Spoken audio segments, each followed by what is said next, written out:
Guys जो भी मैंने प्रॉब्लम लिए हैं इससे पहले गाइस गॉस साइडर इक्वेशन के और अभी जो लूंगा गाइस वो सभी इक्वेशंस मेथड और न्यूमेरिकल मेथड जो गॉस सीडल इक्वेशन को बस नाम अलग अलग है गाइस पर मेथड एक ही है। इटरेशन मेथड आपको यूनिवर्सिटी से जो हिसाब से पढ़ा है आप उसी हिसाब से लीजिए और मैं जो पढ़ा था वो भी गाइस जो मेथड है वो भी यूनिवर्सिटी में अप्लाई की जाती है। और बात ऐसी है गाइस जो भी प्रॉब्लम्स मैंने लिए है वो सब प्रीवियस ईयर क्वेश्चंस पेपर में मतलब मैंने रिसर्च किया है। प्रीवियस ईयर क्वेश्चन पेपर में वो प्रॉब्लम्स आए हैं मतलब क्वेश्चंस आए 6 मार्क के 8 मार्क के क्वेश्चंस गॉस साइडर इक्वेशन के आए हैं इसलिए मैं वो प्रॉब्लम लेता हूँ गाइस। आपकी हेल्प होती होंगी आप मैं जब पढ़ा था गाइस तब नोटबुक पेन और कैंची आप अपने साथ रखिए। इसकी प्रैक्टिस भी होती हुई है तो आपके साथ मेरे साथ आपकी भी प्रैक्टिस होती है और आप अपने फ्रेंड्स को भी बताइए गाइस। चालू करते हैं आज का नया टॉपिक गॉस साइडर मेथड का ये नया क्वेश्चन। तो ये क्वेश्चन का जैसे गिवन लिखा है जैसे कि मैंने आपको बताया था पिछले 2 क्वेश्चन में कि गॉस साइडर इक्वेशन का जो रहता है क्वेश्चन आया तो उसमें पहले लिखना मतलब given equation as it is लिखना। तो एज इट इज अपन लिख रहे पहले इक्वेशन गिवन सॉल्यूशन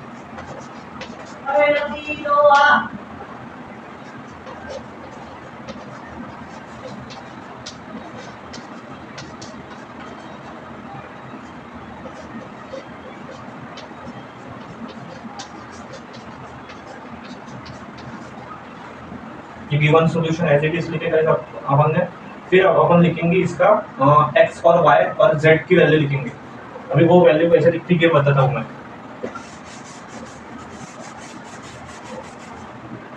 वो वैल्यू लिखते इन तीनों इक्वेशन में से पहले देखना कि एक्स की वैल्यू कौन सी एक्स का जो वेरिएबल है वो किसका बड़ा है तीनों इक्वेशन में से उसको पहले लिखना। मतलब ये 10x बड़ा है 10x plus 10y plus z is equal to 12 इसको देखनी चाहिए अपन फर्स्ट इक्वेशन। अभी ये दोनों में से देखना y का वेरिएबल कौन सा बड़ा है तो ये बड़ा है तो ये लिखेंगे अपन 2x plus 10y plus z is equal to 13। अभी ये इक्वेशन बचा है 2x plus 2y plus 10z equal to 14। ये हो गया थर्ड इक्वेशन। ये अपना थर्ड इक्वेशन हो गया guys.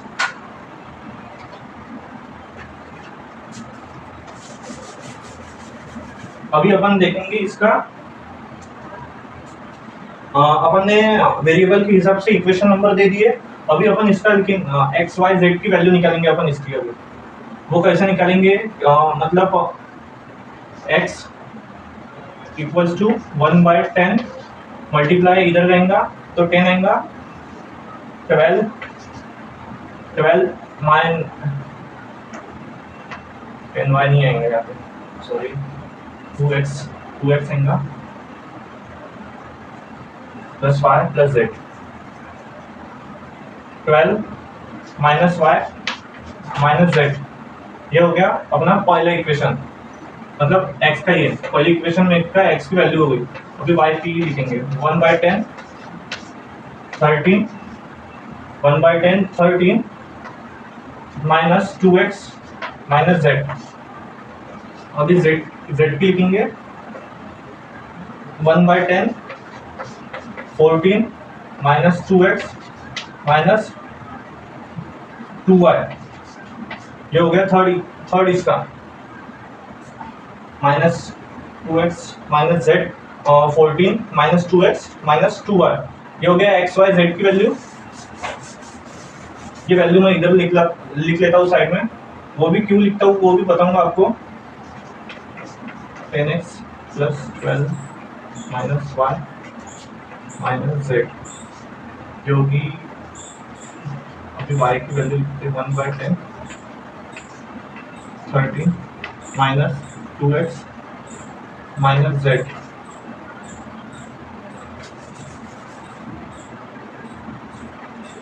y equals to 1/10 13 minus 2x minus z।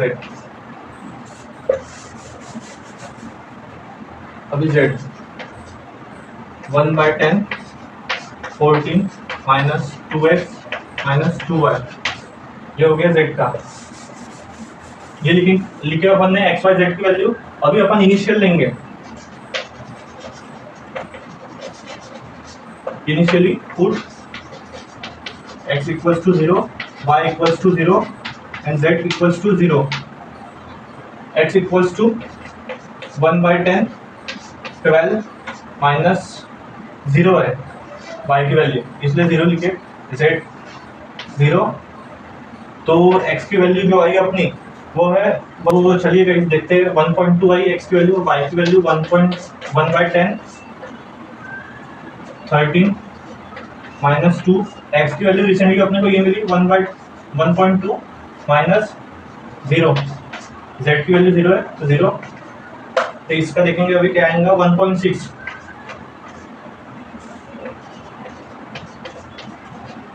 1 by 10, 14 minus 2 x 1.10 minus 2 1.6। तो इसकी देखते हैं अभी क्या आई अपने को वैल्यू 1 by 10 माइनस मतलब माइनस 2 डिवाइड बाय 1.2 माइनस 2 1.6। इसकी जो वैल्यू है 0.84,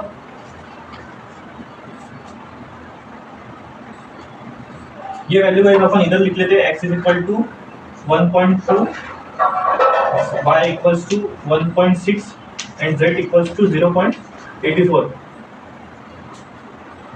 ये हो गया, अपन ने पहले पुट किए इसलिए ये वैल्यू आई।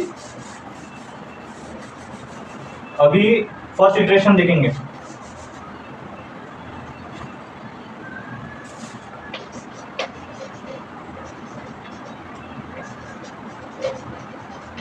फर्स्ट इटरेशन में पुट करेंगे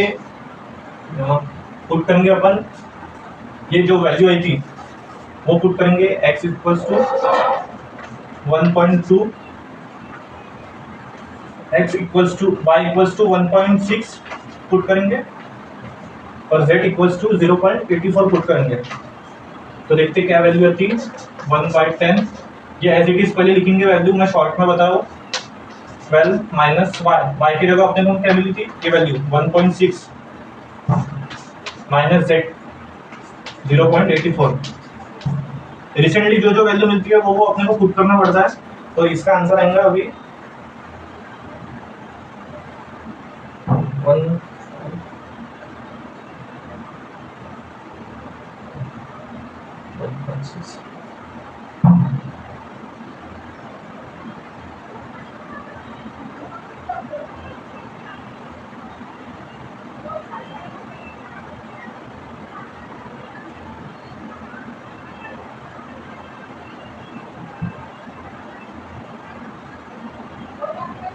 0.9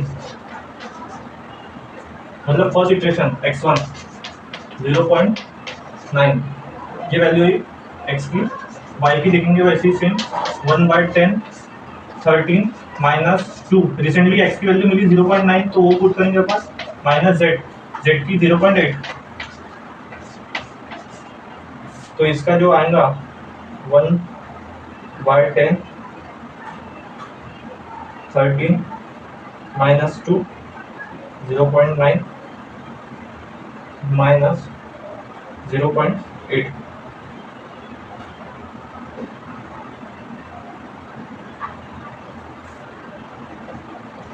इसकी वैल्यू आई 1.04।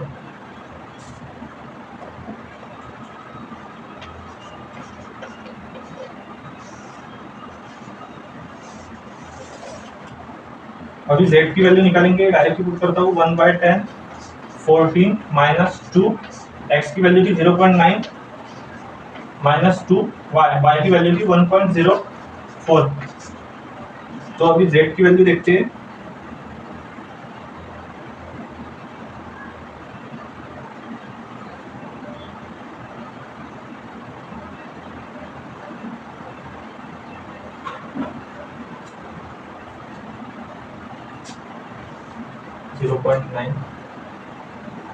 ओके,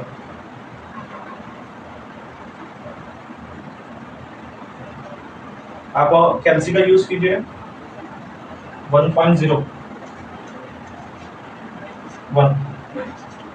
तो एक्स वाई 1.0 क्या हो गया first iteration.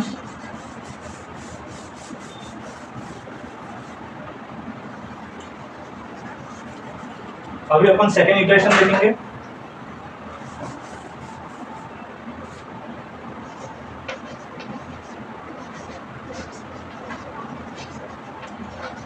Second iteration x equals to जो रिसेंटली वैल्यू आई वो पुट करना पड़ता है अपने को, x 0.1, y2 1.0 and sorry z1 1.0। ये 1 मतलब ये एक प्रकार से x y z ही है, आप कंफ्यूज ना हो जाए इसलिए मैं लिख नहीं रहा हूँ। x इक्वल्स टू 1/10, मैं डायरेक्टली शॉर्ट डायरेक्टली लिखता हूँ, माइनस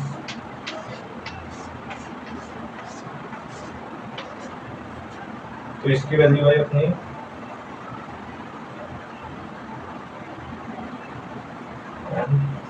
माइनस 1.0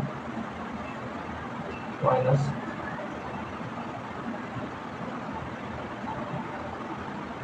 1/10 12 1.0 माइनस 1.0, तो इसकी वैल्यू हुई 1। अभी y की देखते हैं, 1/10 30 माइनस 2 1 माइनस 1.0। ये अच्छे से लिख लेता हूँ, पुराना राफ लूंगा।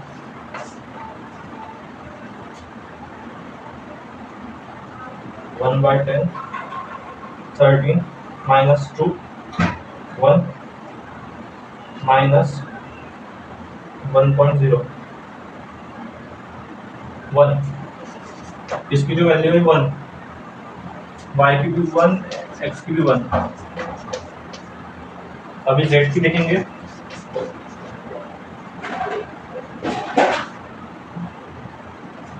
वन बाय 10 14 माइनस 2, x की जो वैल्यू है 1 माइनस 2 1।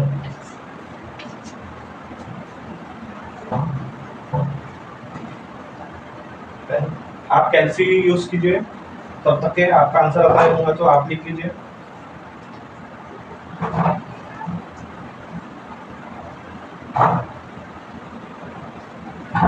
इसका भी 1 आया, एक्स वाई जेड 1।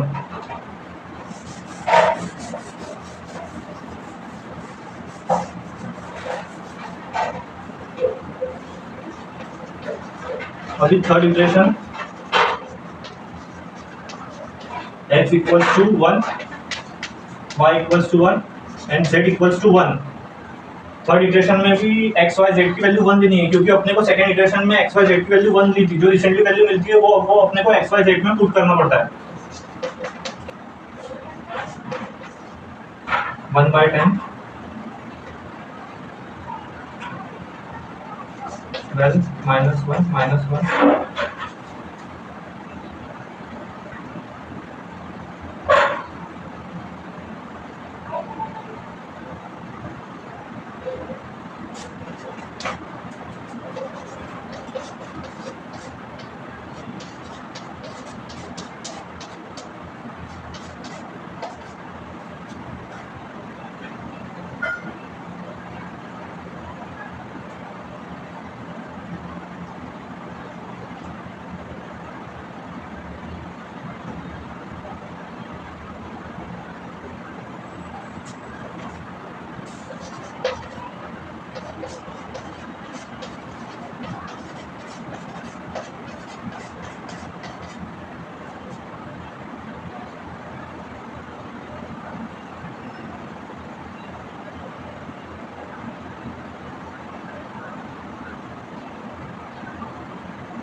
देखिए गाइस, थर्ड इटरेशन और सेकेंड इटरेशन की वैल्यू 1 मिली है अपने को, मतलब ये यहाँ पे ही खत्म होता है।